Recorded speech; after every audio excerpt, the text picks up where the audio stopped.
Natal. Uma festa pagã e jamais cristã. Parte I. Ao contrário do que muitos pensam, o Natal não é uma festa cristã. A prática de festejar o Natal foi introduzida na Igreja em fins do século IV. A palavra Natal em inglês é Christmas, a união de duas palavras, Christ e Mass, que significa missa de Cristo ou missa de Natal. O dia 25 de dezembro foi escolhido porque coincidia com os festivais pagãos que celebravam a Saturnália e o solstício de inverno, em adoração ao Deus Sol, o Sol Invictus. O Deus Sol é muito provavelmente uma indicação de Nimrod mencionado em Gênesis 10, versículos 8 a 10. Este festival de inverno era chamado a Natividade do Sol.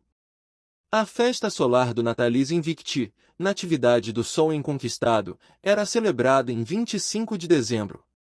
Saturnália é referente a Saturnal, do latim Saturnale, indica o deus Saturno ou as festas em sua honra. Solstício vem do latim solstitio, época em que o Sol passa pela sua maior declinação boreal ou austral, e durante a qual cessa de afastar-se do Equador. Os solstícios situam-se, respectivamente, nos dias 22 ou 23 de junho para a maior declinação boreal, e nos dias 22 ou 23 de dezembro para a maior declinação austral do Sol.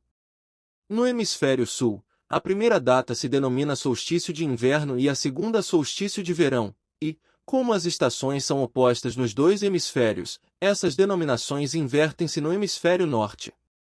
A prática de trocar presentes era, segundo nos informa Tertuliano, parte da Saturnália. Não há nada de errado em dar presentes. Os israelitas davam presentes uns aos outros em tempos de celebração, Ester 9, versículo 22.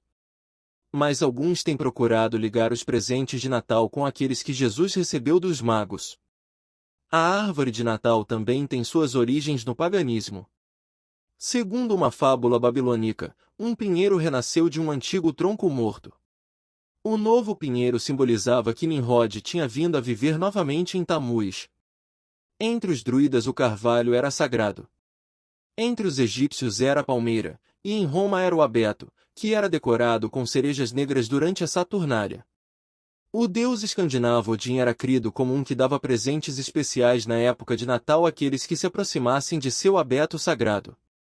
Em inúmeras passagens bíblicas a árvore é associada à idolatria e à adoração falsa, porque também os de Judá edificaram altos, estátuas, colunas e postes ídolos no alto de todos os elevados outeiros, e debaixo de todas as árvores verdes. 1 Reis 14, versículo 23. Não estabelecerás poste ídolo, plantando qualquer árvore junto ao altar do Senhor teu Deus que fizeres para ti. Deuteronômio 16, versículo 21. Portanto, a árvore de Natal recapitula a ideia da adoração de árvores, sendo que castanhas e bolos simbolizam o sol. Voodro, Ralph. Babilônia, a religião dos mistérios. A fim de justificar a celebração do Natal, muitos tentaram identificar os elementos pagãos com símbolos bíblicos. Jesus, por exemplo, foi identificado com o Deus Sol. Tertuliano teve que assegurar que o Sol não era o Deus dos cristãos, e Agostinho denunciou a identificação herética de Cristo com o Sol. O Salmo 84, versículo 11 diz que Jesus é Sol. Mas este versículo não está dizendo que Jesus é o Deus Sol ou que o Sol é um Deus, mas que assim como o Sol ilumina toda a humanidade, Jesus é a luz que alumia todos os homens. Veja Lucas 1, versículo 78 e 79 e João 1, versículo 9. Na Basílica dos Apóstolos, muitos cristãos, identificando Cristo com o Deus Sol, viravam seus rostos para o Oriente a fim de adorá-lo. O próprio Papa Leão I reprovou o ressurgimento desta prática, como já havia acontecido com o povo de Israel, e com os rostos para o Oriente, adoravam o Sol virados para o Oriente, Ezequiel 8, versículo 16.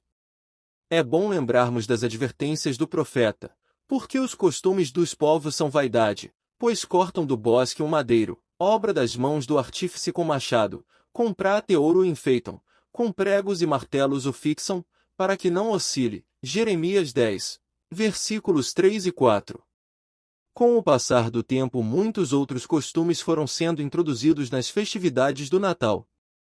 O Papai Noel, por exemplo, é uma representação de São Nicolau, um santo da Igreja Católica Romana. O presépio foi inserido por São Francisco.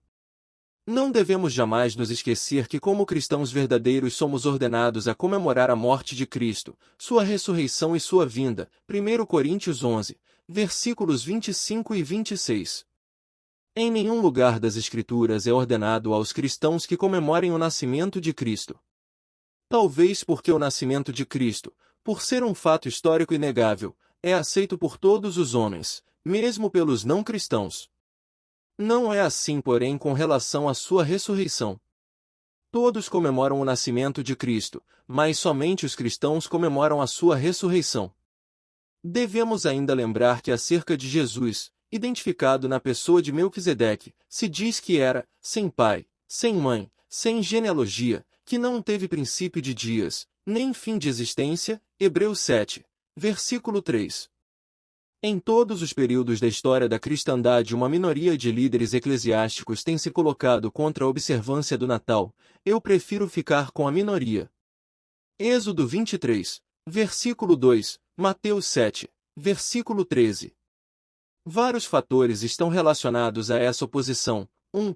Uma rejeição da autoridade eclesiástica na sua tentativa de estabelecer dias oficiais de festas dos quais o Natal é um. 2. Uma objeção às bebidas, festas e imoralidade associadas às festividades do Natal em todos os períodos da história. 3. As associações antigas e contínuas entre o Natal e as ideias e práticas religiosas pagãs. Alguns protestantes, especialmente os de tradição calvinista, inclusive Calvino, Knox, os puritanos ingleses e norte-americanos e muitos presbiterianos, recusavam-se a celebrar o Natal. Oliver, Enciclopédia Histórico-Teológica da Igreja Cristã. Edições Vida Nova, 1990, volume 3, página 9. Árvores de Natal, bolas, presépios, luzes, pisca-piscas e enfeites natalinos em geral, são coisas abomináveis que não devem entrar no santuário, onde os verdadeiros adoradores do Deus vivo se encontram para adorá-lo. Quem tem ouvidos, ouça o que o Espírito diz às igrejas. Apocalipse 2, versículo 29. Continua. Compilação, Eurias Rodrigues Carneiro. Colaboração, Paulo Augusto da Costa Pinto.